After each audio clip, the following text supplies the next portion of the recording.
se sinta contemplado, que sinta realmente que a sua opinião, que a sua manifestação foi ouvida, foi levada em consideração, que ele se sinta parceiro nessa construção da nossa sociedade, nessa construção das nossas instituições, nessa construção da nossa democracia. E nós temos que lembrar que nós temos desafios enormes, enormes pela frente, porque nós estávamos aqui a discutir hoje corrupção, e discutimos corrupção, mas nós temos que lembrar que há uma série de outros temas que perpassam também esse assunto, como o da sonegação, por exemplo. Dados do sindicato, dos procuradores da Fazenda Nacional, do Simprofras, evidenciam que os números da sonegação são muito maiores que os números da corrupção. Ou seja, se os números da corrupção nos impressionam, os números da sonegação nos impressionam mais ainda. É como que 500 bilhões de reais, toda a arrecadação dos estados, de todos os municípios, drenados aí pelo ralo por conta da evasão fiscal, da evasão tributária, por conta da sonegação. O Simprofras nos diz, por exemplo, que se combatêssemos a sonegação, se conseguíssemos combater a sonegação, isso que empresários, as empresas deixam de contribuir para com o Estado, não obstante toda a legislação que assim o exige, não obstante mesmo uma questão de justiça fiscal, de que quem ganha mais tem que pagar mais, quem ganha menos tem que pagar menos, nós teremos aí como manter a arrecadação e reduzir em até 30% a nossa carga tributária.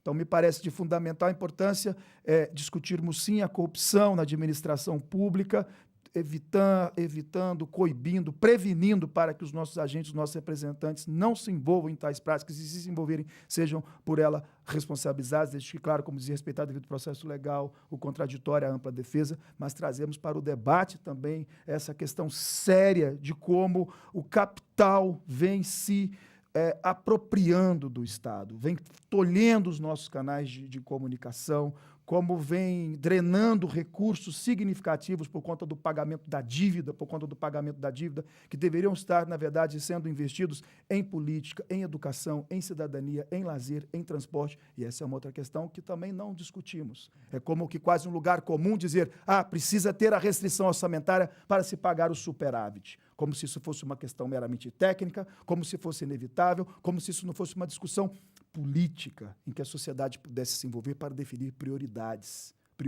Não é que não se tenha que pagar a dívida, não é isso, mas que isso deveria, da mesma forma que discutimos as restrições orçamentárias, discutir também qual o montante dessa dívida, discutir com os próprios credores a melhor forma de pagamento disso, porque não dá para manter também esse superávit que mantemos essa exigência toda com a população carente de recursos, desprovidas de políticas públicas. Então, quis evidenciar apenas alguns exemplos de temas que me parecem de fundamental importância também trazermos ao debate, se o compromisso for mesmo sério de combate à corrupção.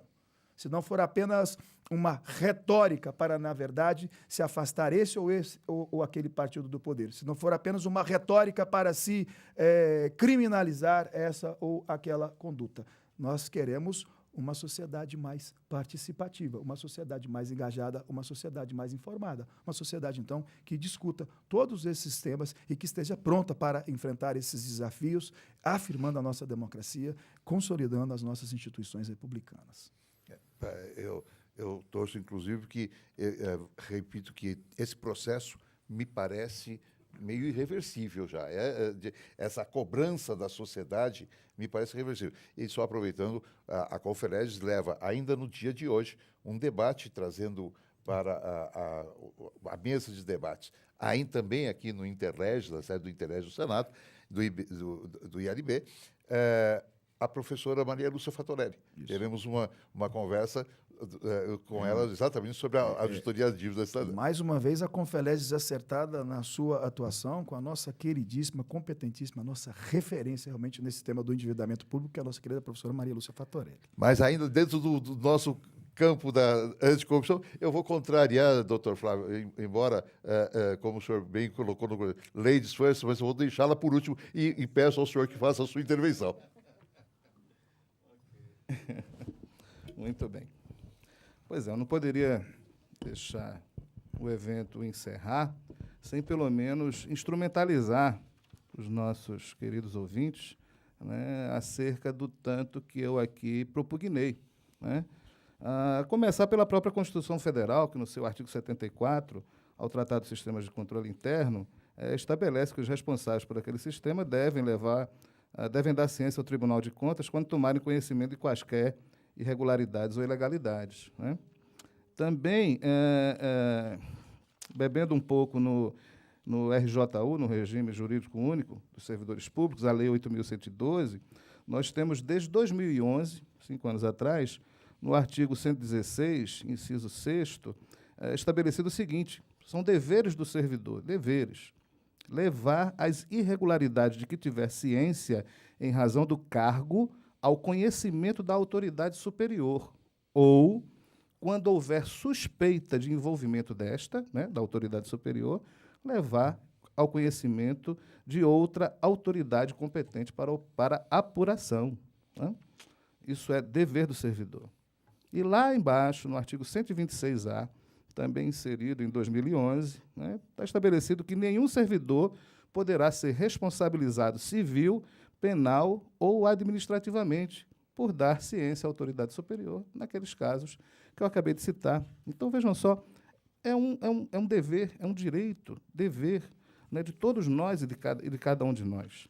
E eu insisto nessa temática, porque eu sou um tanto quanto cartesiano, e quando eu me preparo para tratar da prática ética, né, eu penso necessariamente na prática do outro, né, na prática da instituição, né, na prática pelo outro, mas também na minha prática, né? Qual é a minha praxis?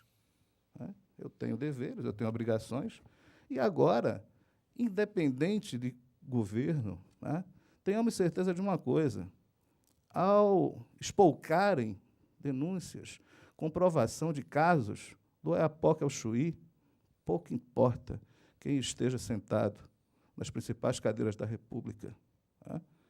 O movimento é irrefreável, tá? Não para. Mas isso depende de você, de cada um de nós, né? Levarmos às autoridades constituídas aquilo que sabemos, né? Aquele caso lá do prefeito daquela cidade, que entendeu por bem decretar a abertura de créditos adicionais sem autorização da Câmara de Vereadores, inconstitucional a ação, não é? Levar o conhecimento naquele conluio que houve naquela licitação, tá? Interceder junto àquele conhecido da Receita Federal, do Banco Central, de onde quer que seja, do Tribunal Eleitoral. Tá?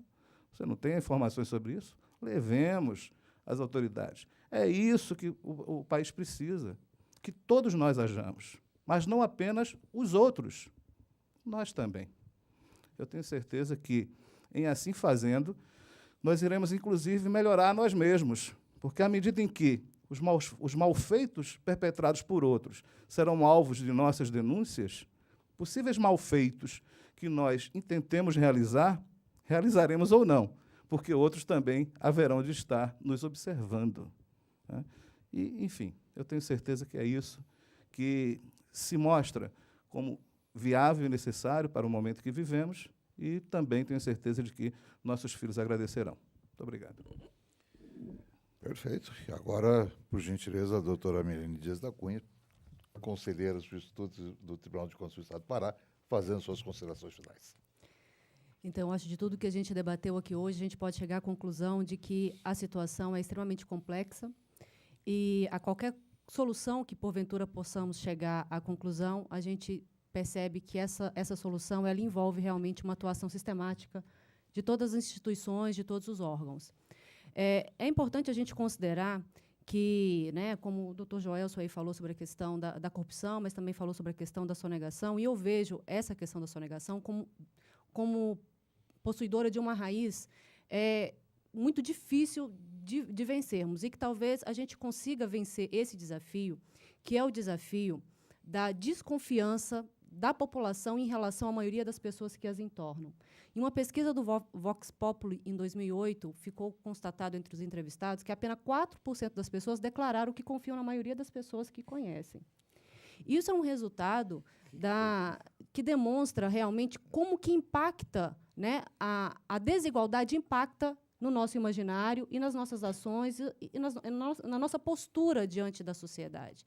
Então, essa situação ela precisa ser pensada dessa maneira, porque se nós vivemos numa sociedade em que as pessoas não confiam umas nas outras, em que determinados grupos têm mais privilégios que outros, o que isso acarreta? Acarreta que essas pessoas também vão buscar seus próprios privilégios. E daí nós temos consequências nefastas para toda a República, para toda a democracia, como essa citada pelo doutor Joelson. Então, a questão ela é muito mais profunda e ela precisa realmente ser discutida sobre essa ótica. Porque como resgatar a confiança das pessoas? O resgate da confiança das pessoas se dá necessariamente pela eficiência e efetividade da atuação das instituições que compõem o Brasil. E essas instituições elas precisam atuar em rede, elas precisam atuar de forma coordenada, né?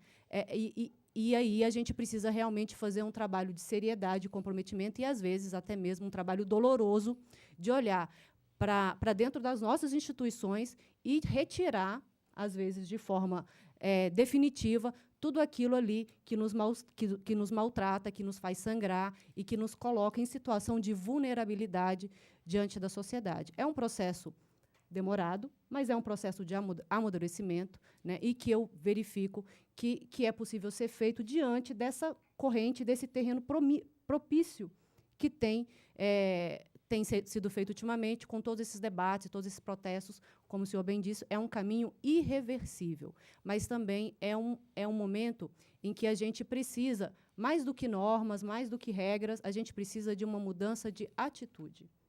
Nós precisamos utilizar os instrumentos que existem, e não são poucos os instrumentos.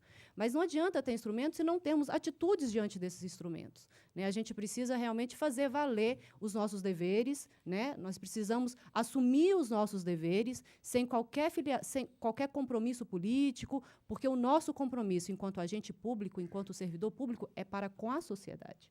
É para isso que eu penso que, na acepção ideológica de ingressar no serviço público, pelo menos é a forma como eu concebo, a acepção final, a ideologia por trás disso é prestar um serviço público. Então, a nossa prestação e a nossa seriedade é para com o público, é para com o interesse público, e não para com outros interesses. Nós não podemos nos perder diante disso. E, para isso, a gente precisa realmente zelar as nossas condutas e estar em estado constante de vigília em relação às nossas atitudes e condutas diárias. Tem uma frase que Margaret Thatcher usou em 1994, quando ela veio pela primeira vez em visita no Brasil, que eu acho que consegue resumir um pouco isso, e eu gosto muito dessa frase, porque ela faz com que a gente repense internamente toda essa situação que nos cerca hoje. E ela diz mais ou menos assim: zele pelos seus pensamentos, pois eles se tornam palavras. Zele por suas palavras, pois elas se tornam ações. Zele por suas ações, porque elas viram hábito. E zele e cuide dos seus hábitos, porque eles moldam o seu caráter. Aquilo que pensamos é aquilo que nos tornamos. E eu penso que é a mesma forma quando falamos de o destino de um país. O conjunto de pensamentos, de ideologia, de hábitos, de valores e de condutas que existem no país, são eles que vão direcionar o destino desse país. Daí a necessidade realmente de voltarmos internamente e atuarmos com seriedade nas nossas ações e no nosso exercício profissional. E aí, por isso, eu faço um chamamento a todo servidor público, a todo agente público, a toda autoridade que tem aí o dever de agir em prol do interesse comum, de realmente verificar se as suas ações estão realmente de acordo com o que se espera de você, com o que realmente se espera da sua atuação, né? Para que a gente possa realmente ter uma discussão consciente e, claro, errar todos nós erramos, né?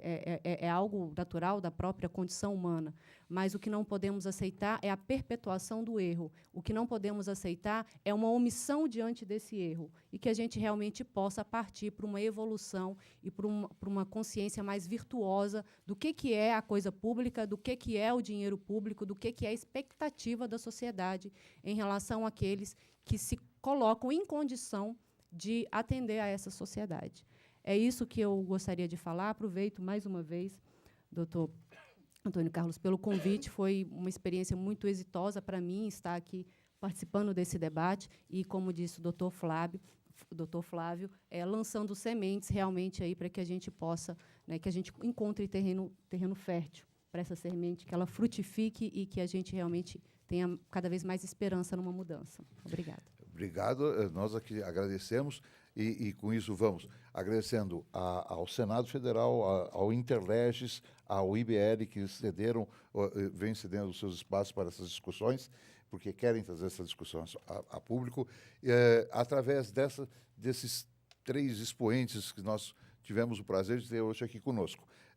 Nós estamos usando, nas suas palavras, doutora Milene, os instrumentos de comunicação, tá, para manter viva a luta pela diminuição feroz da corrupção no Brasil.